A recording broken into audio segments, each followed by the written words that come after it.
Para po sa mga hindi nakakilala, sir, sino po tayo and ano po yung industry natin? I'm Stephen Cheng, Vice President of Honor Philippines. I'm actually also an entrepreneur. Grabe yun, sir, no?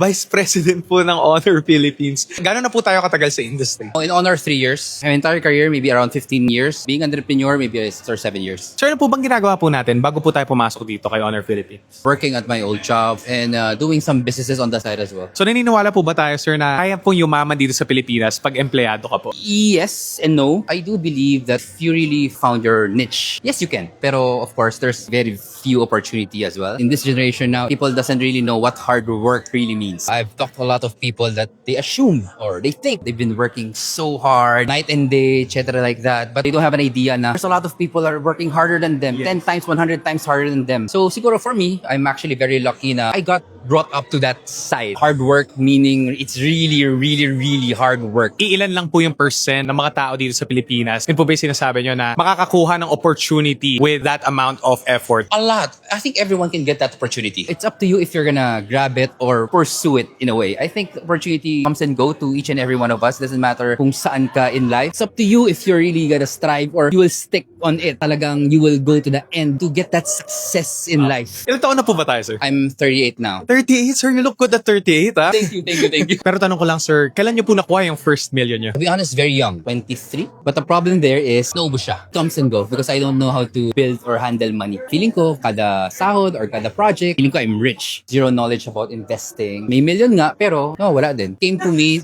to a point that I know how to handle the money. I know how to start business or racket. Maybe around 30. Siguro yun yung time na talagang nalaman ko how valuable money is. That's the time that I know na when I get money, I invest it to multiple businesses. If I earn something there, then that's the time that I could spend a little bit here and there. Sabi nga daw po nila, sir, na ang millions, malaki siya, pero maliit siya sa mga walang financial literacy. How much is a house? How much is a car? How much magpaaral ng bata? It's actually very small, but you're right, it becomes big if you have financial knowledge. Pero sir, tanong ko lang po, Honor po ang isa sa mga pinakamabilis na brand dito sa Pilipinas na lumaki, no? Ano po yung mga techniques na ginawa nyo para makapag-penetrate dito sa Pilipinas? Speed. Speed is the name of the game. I think a lot of people are smarter than me. Not even close. Maybe I'm 4 times 3 smarter than me. But if it comes to speed, I think no one can do as fast as me. Being active, being available, same with you guys. Pag may nakita kayo sa internet, let's do it. Shoot it now, do it now. Kasi after 3 hours, 2 hours, wala na yan. I'm a type of person na I will finish it today, right now, if I can. Hindi ako nagpapaabot ng bukas or tomorrow na lang, next week na lang. Hindi siya part of my vocabulary because I want to get things done as soon as possible. Saktong-sakto, sir, kasi nag-New Year, di ba? Ang dami nagsasabi niya New Year's resolution, no? Pero pwede ka na magsimula ngayon pa lang, di ba? Execution talaga, importante. Start today. No need to wait for anything else. But syempre, I was lucky as well that I got a lot of really good mentors. When I was young, I had a group of friends na 50, 55, 60 years old. Times 2 ng age ko. So people keep asking me, why do you hang out with them? Every time that I go out with them, I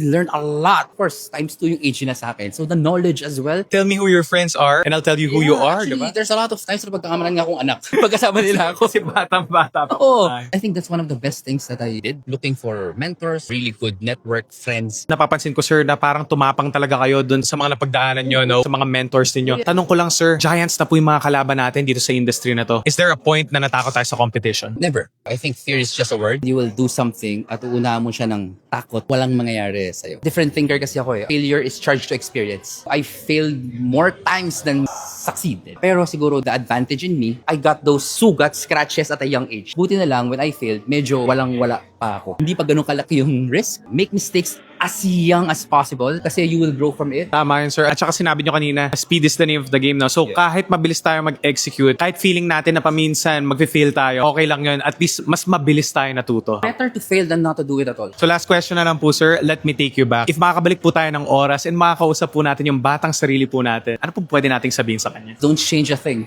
Lahat ng sugat, lahat ng pagkakamali, lahat ng dapa, it gives you personality. Pagdating mo ng tamang oras, alam mo na yung mga tamang gagawin mo. Hindi na siya chamba-chamba. Mistakes are part of success. Anong pwede kong gawin next time para maging successful para hindi ko na ulit maramdaman yung failure na to? So, lagi po talaga tayo natututo, no? Every step of the way. Until now, doesn't matter how young, how old you are. You're not perfect. There's still a lot of things to learn. Reach na lang natin ang internet now. It's easy to research. Maraming tao na nagsasabi na, I've tried everything, but again, there's layers into this. Kala mo, ginawa mo na lahat, pero hindi pa. Laban lang. Ay, Yun. of course, pray. Pero mas maganda talaga na hindi na natin i-compare yung sarili natin, na mas maganda kung tinitingnan natin yung sarili Look nating forward. face, Never di ba? look backward. Yes. Never, ever, ever look backward. Always look forward. Kung nasa likod natin to, these are experience. Use this experience, go through in life. You have a wonderful advice, Sir Stephen. So thank you so thank you. much for your time. Thank you very much. Pleasure to Thank meet you very much.